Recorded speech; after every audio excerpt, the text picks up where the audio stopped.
নমস্কার বন্ধুরা, বঙ্গজাতে তোমাদের স্বাগত জানাই। চলে এসেছি আরো একবার তোমাদের জন্য দুর্দান্ত সব ফুটবল আপডেট নিয়ে। তো সব খবর কিন্তু তোমরা জানবে। তার আগে বলবো যে রোজ যেটা বলি আজকে আরো একবার বলবো, তোমরা একটু লাইক শেয়ার আর কমেন্টটা কম করছো, আর সেটা একটু বেশি করে করো, যাতে তোমরা এইগুলো বেশি করলে লাইক শেয়ার কমেন্ট আমি কিন্তু তোমাদের জন্য ভালো ফুটবলের খবর বানাতে বেশি করে উৎসাহ পাবো।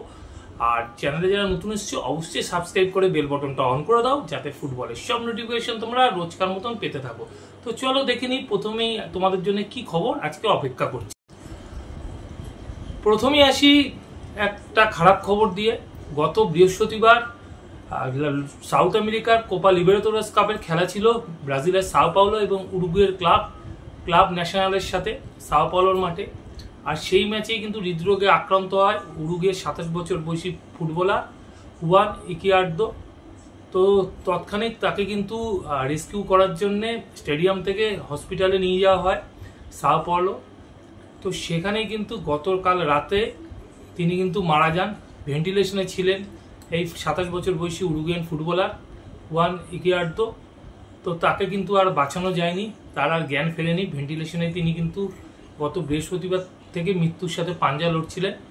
তো অবশেষে কিন্তু উরুগুয়ান এই 27 বছর ফুটবলারটি কিন্তু মৃত্যুর কাছে হার মানল। এটা কিন্তু বিশ্ব ফুটবলের কাছে একটা খুব বেদনাদায়ক খবর। এবার চলে আসি একটু বাসুদেব বন্দ্যোপাধ্যায় ট্রফির খবর। দীর্ঘদিন বন্ধ থাকার বন্দ্যোপাধ্যায় ট্রফি আবার চালু হয়েছে গোয়াতে, জানো। আর গতকাল কিন্তু একটা মেগা ডুয়েল ছিল অস্ট্রেলিয়ার এ লিগের দল ব্রিসবেন রয়্যালস সাথে আইএসএল এর দল এফসি গোয়া। তো এফসি গোয়া তাদের নিজেদের ঘরের মাঠে এই ম্যাচ খেলতে নেমেছিল এবং অস্ট্রেলিয়ার এ লিগের দলকে কিন্তু এফসি গোয়া হারিয়ে দিয়েছে 1-0 গোলে। আর ম্যাচে কিন্তু একমাত্র গোলটি করে মোহনবাগানের বিদায়ী ফুটবলার আরমান্দো সাদিকু। গত মরশুমে মোহনবাগানের হয়ে খেলতে দেখেছিলাম আরমান্দো সাদিকুকে।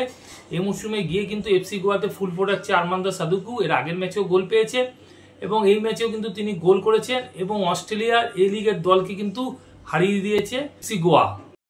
অন্যদিকে আর্জেন্টিনার প্রথম ডিভিশনের ক্লাব এস্টেডিও ডি জাস্টিসিয়া তারা কিন্তু আজকে হারিয়ে দিয়েছে 1-0 গোলে আই লিগের দল চার্চিল ব্রাদার্সকে। গত ম্যাচে কিন্তু জাস্টিসিয়া দল আর্জেন্টিনা তারা কিন্তু হেরে গেছিল, তোমরা জানেন যে ওড়িশা এফসির কাছে। তো আজকে কিন্তু তারা জয়ের সরণিতে ফিরল চার্চিল ব্রাদার্সকে 1-0 গোলে হারিয়ে। অন্যদিকে ভারতের যুব দল অনূর্ধ্ব-17 দল তারা কিন্তু ইন্দোনেশিয়ায় গেছে দুটো ইন্টারন্যাশনাল ফ্রেন্ডলি ম্যাচ খেলতে ইন্দোনেশিয়ার অনূর্ধ্ব-17 দলের সাথে। আর এই অনূর্ধ্ব-17 ভারতীয় দলের কোচ হচ্ছে প্রাক্তন ফুটবলার ইশফাক আহমেদ। তো তার কোচিংয়ে কিন্তু এর আগের ম্যাচে ভারতীয় দল কিন্তু 3-1 গোলে হেরে গেছিল ইন্দোনেশিয়ার কাছে।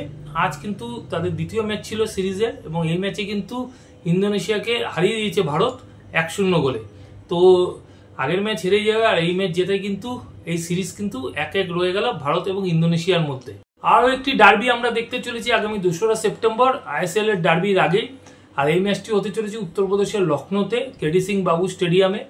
মূলত প্রাকৃতিক দুর্যোগে যারা পীড়িত হয়েছে তাদের জন্য এই প্রদর্শনী ম্যাচ আয়োজন করছে উত্তরপ্রদেশ সরকার। আর সেখানে কিন্তু ইস্টবেঙ্গল এবং মোহনবাগান মুখোমুখি হবে। মূলত তাদের রিজার্ভ দলই কিন্তু এই টুর্নামেন্টে খেলবে।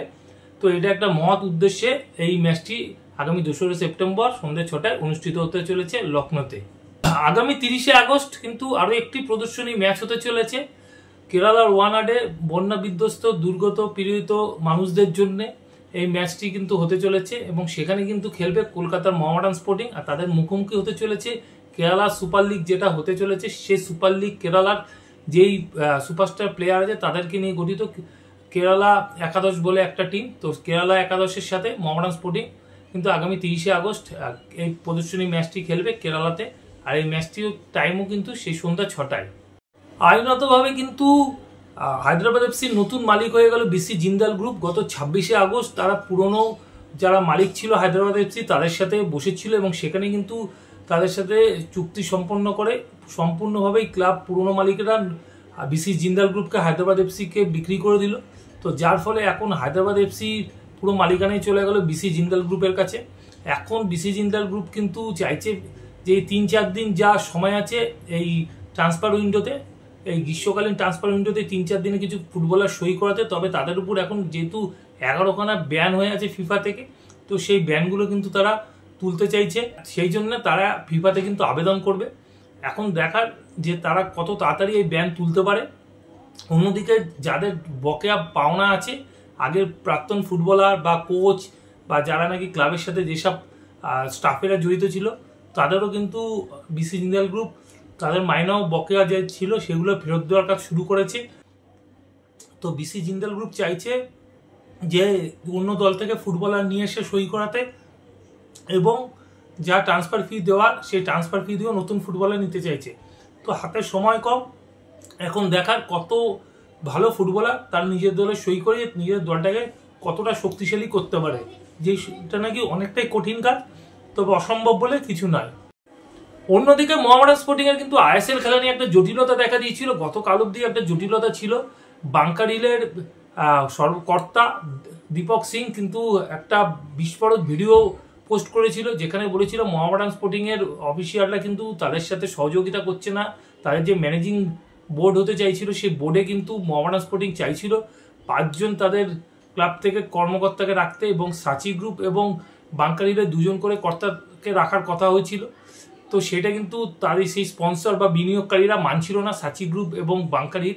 তো সেখান থেকে তারা সরে যেতে চেয়েছিল, যার ফলে মোহামেডান স্পোর্টিং এর কিন্তু আইএসএল এ খেলার একটা অনিশ্চয়তা দেখা দিয়েছিল। তবে সেই ভিডিওর পর কিন্তু মোহামেডান স্পোর্টিং এর অফিসিয়ালরা নড়ে চড়ে বসে, এবং এই মুহূর্তে কিন্তু খুশির খবর যে তাদের নতুন যে বোর্ড 5 জনের জায়গায় 7 জনের একটা কমিটি হচ্ছে সেই বোর্ডে কিন্তু এই মুহূর্তে মোহামেডান স্পোর্টিং থেকে 3 জন কর্মকর্তা থাকছে, এবং সাচি গ্রুপ থেকে 2 জন এবং বাংকার হিল থেকে 2 জন। তো এই মুহূর্তে বলা যায় মোহামেডান স্পোর্টিং একটা ফিল গুড পরিবেশ আবার ফিরে এসেছে। তো মোহামেডান স্পোর্টিংকে সেই পুরনো সহমহিমায় আমরা আবার কিন্তু আইএসএল এ দেখতে পাবো, এটাই আশা করা যায়। এবং এই মুহূর্তে যা অসুবিধা, যে প্রবলেমটা ঘটেছিল মোহামেডান স্পোর্টিং এবং বাংকার হিল এবং সাচি গ্রুপের মধ্যে, সেই কালো মেঘ কিন্তু এই মুহূর্তে কেটে গেছে। তো এটা কিন্তু ফুটবলের জন্য খুব ভালো একটা খবর। মোহামেডান স্পোর্টিং এ খেলার জন্য কিন্তু শহরে চলে হলো ব্রাজিলিয়ান উইঙ্গার কার্লোস ফ্রাঙ্কা। তিনি কিন্তু উইং ছাড়াও কিন্তু ফরওয়ার্ড লাইনেও খেলতে পারে। তো একজন ইউটিলিটি ফুটবলার, এই ফুটবলারটি কিন্তু আজই শহরে চলে এসেছেন, এবং এই ফুটবলারটিকে অভিবাদন জানানোর জন্য কিন্তু হাজারো মোহামেডান সমর্থক কিন্তু দমদম বিমানবন্দরে উপস্থিত ছিল। অস্ট্রেলিয়ান ফুটবলার জেমি ম্যাকলেনের সতীর্থ কিন্তু এবার খেলতে আসছে ভারতীয় ফুটবলে। জেমি ম্যাকলেন অস্ট্রেলিয়ার এ লিগে যেই দলে ছিল সেই মেলবোর্ন ভিক্টরিজ হয়ে খেলা এই ফুটবলার কিন্তু এবারে আসছে আইএসএল নয়, তবে আই লিগের দল ক্লাব শ্রীনিধি ডেকানের হয়ে। তো এই ফুটবলারটির নাম হচ্ছে রলি হচ্ছে তার ডাক নাম। তাকে কিন্তু অস্ট্রেলিয়ান ফুটবলে সবাই রলি বলেই ডাকে। তো মূলত এই ফুটবলারটি একজন ডিফেন্সিভ মিডফিল্ডার। তার পুরো নাম হচ্ছে রলিনি নোনোটো লুইস বোনেভাসিয়া। তবে তার যে নিক নাম আছে সেই ছোট্ট নাম রলি, কেননা অনেক বড় তার নাম, তো সেই কারণে তাকে সবাই রলি বলে ডাকে। এই ফুটবলারটি হচ্ছে কুরাসাও জাতীয় দলের ফুটবলার। কুরাসাও ক্যারিবিয়ান দ্বীপপুঞ্জের একটা ছোট্ট দ্বীপ। তো এই দলের হয়ে কিন্তু তিনি খেলে থাকেন। তবে তার জন্ম কিন্তু নেদারল্যান্ডে অনূর্ধ্ব 17 এবং 19 দলের হয়ে ফুটবল খেলেছে রলি। তারপর সিনিয়র দলের ডাক না পায়, তার বাবার দেশ ছিল কুরাসাও। তো সে কুরাসাওতে ফিরে যায় এবং সেখানকার নাগরিকত্ব নিয়ে খেলা শুরু করে। এবং কুরাসাওর হয়ে তিনি কিন্তু যে অভিষেক ম্যাচটি খেলেন সেটা কিন্তু 2019 সালে থাইল্যান্ডে কিংস কাপে ভারতের বিপক্ষে, এবং সেই ম্যাচে ভারতকে কিন্তু কুরাসাও 3-1 গোলে হারিয়ে দিয়েছিল। প্রথমে 100-র মধ্যে র্যাঙ্কিংয়ে থাকা এই দেশটির হয়ে মূলত খেলে থাকে। তো এখন দেখা রলি ভারতীয় ফুটবলে এসে শ্রীনিধি ডেকানের হয়ে কতটা ফুল ফোটাতে পারে আগামী আই লিগে। আর সবশেষে আসি বিশাল কাইতের কথা। বিশাল কাইত এমন একটা গোলকিপার যাকে নাকি জাতীয় দলে খেলার জন্য বারে বারে তাকে পরীক্ষা দিতে হচ্ছে। তো ভারতের আগের কোচ ইগোর স্টিমার যখন ছিল তখনও তাকে পরীক্ষা দিতে হয়েছে, পারফরমেন্স ভালো থাকার পরও তাকে জাতীয় দলে নেওয়া হয়নি। এখন মানালো মার্কোয়েজ আসার পরও তাকে জাতীয় দলে নেওয়া হচ্ছে না। তাকে কি করতে হলে তাকে জাতীয় দলে নিতে হবে সেটা একটুখানি বলা উচিত এআইএফএফ এর তরফ থেকে। একটা ফুটবলার যে দিনের পর দিন পারফরমেন্স করে যাচ্ছে, তার ক্লাবের জার্সি গায়ে, সে দলকে জেতাচ্ছে, পিছনে থাকা অবস্থা থেকে দল যখন ম্যাচে ফিরছে তারপরে সে লিড নিচ্ছে, ম্যাচে ভালো খেলছে, ট্রাইব্রেকারে গিয়ে ম্যাচ জেতাচ্ছে, তো তারপরেও তাকে কিন্তু সুযোগ দেওয়া হচ্ছে না। গুরপ্রীত সিং গত এশিয়া কাপ থেকে জঘন্য ফুটবল খেলা শুরু করেছে, তারপরও তাকে বারে বারে জাতীয় দলে সুযোগ দেওয়া হয়েছে। এশিয়া কাপের ম্যাচটা মনে আছে অস্ট্রেলিয়ার সাথে, অস্ট্রেলিয়া ম্যাচে প্রথম গোল যেটা ভারত খেয়েছিল সেই গোলটার কথা মনে আছে সম্ভব। গুরপ্রীত তার কিন্তু নিজের হাত থেকে বলটা একেবারে জেমি পায়ে নামিয়ে দিয়েছিল, একটা হাতের আলতো বল যেটা ফিস্ট করলে বেরিয়ে যায়, সেই বল কিন্তু সে না ধরেছে না ফিস্ট করেছে, একদম অসি স্ট্রাইকারে পায়ে নামিয়ে দিয়েছিল এবং আলতো টোকায় গোল করে চলে গেছিল। তো এরকম কিন্তু তার একাধিক গোল খাওয়া আছে। লাস্ট যদি 10টা ম্যাচ দেখো তার মধ্যে 4টা কি 5টা ম্যাচে, কাতার ম্যাচে যেই গোলটা নিয়ে বিতর্ক, গোল লাইন থেকে বলটা বেরিয়ে গেছে, সেটা একটা দুর্বল হেড ছিল। গুরপ্রীত কিন্তু বলটা ধরতে গিয়ে পায়ের তলা দিয়ে গলিয়ে দিয়েছিল, যার ফলে লাইনের বাইরে গেছিল, পরে ওটা গোল হয়ে গেছিল। তো সেই বিতর্কে যাচ্ছিল, কিন্তু তার পারফরমেন্স ভালো না থাকার পরেও তাকে বারে বারে জাতীয় দলে ডাকা হচ্ছে এবং প্রথম গোলরক্ষক হিসেবে তাকে খেলানো হচ্ছে। অমরিন্দর সিং আহামরি কোনো পারফরমেন্স নেই, তাকে জাতীয় দলে ডাকা হলো। পূর্বা লেপচা কিন্তু গোল্ডেন গ্লাভস পাওয়ার পরও তাকে জাতীয় দলে ডাকা হয়নি। মুম্বাই এফসির গোলকিপার, মুম্বাই সিটি এফসির গোলকিপার। আর বিশাল কাইত দিনের পর দিন ভালো পারফরমেন্স করে যাচ্ছে, কিন্তু কোনো অদৃশ্য কারণে তাকে ডাকা হচ্ছে না জাতীয় দলে। এটা কিন্তু ভারতীয় ফুটবলের জন্য খুব বাজে একটা জিনিস চলছে ফুটবলারদের জন্যে, যে তাকে কি করতে হবে জাতীয় দলে খেলতে গেলে। সেটা এআইএফএ প্রেসিডেন্ট নিজে একজন প্রাক্তন গোলকিপার ছিল, তার কিন্তু বলা উচিত যে তোমাকে এই জিনিস করতে হবে, তুমি ভালো পারফরমেন্স করলে তোমার হবে না, তোমাকে এই জিনিসটা করতে হবে, তবে তোমাকে জাতীয় দলে ডাকা হবে। কেননা জানি না বিশাল কাইতের উপর কি রাগ আছে কোচ বা ফেডারেশন কর্তাদের, যে তাকে জাতীয় দলে ডাকা হয় না। প্রভসুগন গিল কিন্তু অত আহামরি পারফরমেন্স করছে না। গত মরশুমে কিছু ম্যাচ ভালো খেলেছিল, 8টা ক্লিন শিট রেখেছিল আইএসএলে। তারপরে কিন্তু তাকে যে খুব আহামরি ফুটবল আমরা খেলতে দেখেছি তা না, গ্রাউন্ডের বল অত্যাধিক খারাপ। তোমরা যদি প্রভসুগন গিলের খেলা দেখে থাকো, ম্যাক্সিমাম গোল 70 থেকে 80% গোল কিন্তু প্রভসুগন গিল গ্রাউন্ড বলে খেয়েছে। তার আউটিং যে খুব আহামরি তা না, কিছু কিছু ম্যাচ খুবই ভালো ফুটবল খেলে, কিন্তু ধারাবাহিকতার বড্ড অভাব আছে প্রভসুগন গিলে। তাকে জাতীয় দলে ডাকা হয়েছে, কিন্তু যে গোলকিপারটা দিনের পর দিন ভালো পারফরমেন্স করে যাচ্ছে বিশাল কাইত, তাকে জাতীয় দলে ডাকা হচ্ছে না। তো তাকে কি করলে জাতীয় দলে ডাকা হবে সেটা ফেডারেশন বা জাতীয় দলের কোচ তাদের কিন্তু একটা বিজ্ঞপ্তি দিয়ে জানানো উচিত, যে বিশাল কাইতকে এই জিনিস করতে হবে, ওই জিনিস করতে হবে, বা জানানো উচিত তাকে ভালো খেললে তাকে জাতীয় দলে ডাকা হবে না, এরকম কিছু একটা। নাকি অন্য কোনো লবি চলছে, জাতীয় দলে খেলতে গেলে এই লবির মধ্যে থাকতে হবে, তবেই তুমি জাতীয় দলে ডাক পাবে, প্রথম গোলকিপার হিসেবে খেলতে পারবে।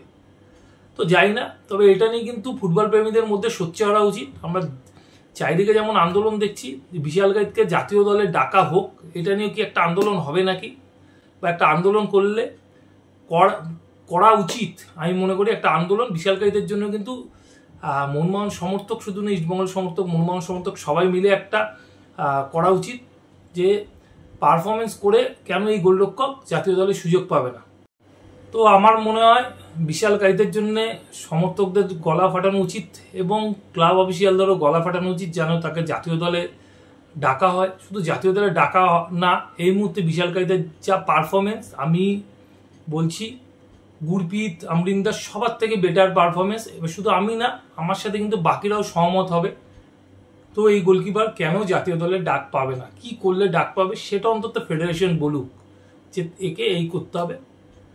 তো বিশাল কাইতের জন্য তোমরা সবাই একবার গলা ফাটাও, বিশাল কাইতের জন্য আওয়াজ উঠুক, সোশ্যাল মিডিয়া ভরিয়ে দেওয়া হোক, যে বিশাল কাইত যেন জাতীয় দলে সুযোগ পায় এবং তাকেই যেন খেলানো হয়।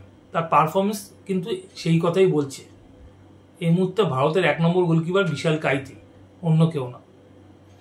তো এখনকার মতন খবর এই পর্যন্ত। নতুন খবর নিয়ে হাজির হবো তোমাদের কাছে পরের ভিডিওতে। যাওয়ার আগে বলবো, আগের ভিডিও যারা মিস করে গেছো তোমাদের জন্য কিন্তু ডিসক্রিপশন বক্সে লিঙ্ক দেওয়া থাকবে, তোমরা লিঙ্ক ক্লিক করে আগের ভিডিও দেখে নিতে পারো। এখনকার মতন গুড বাই।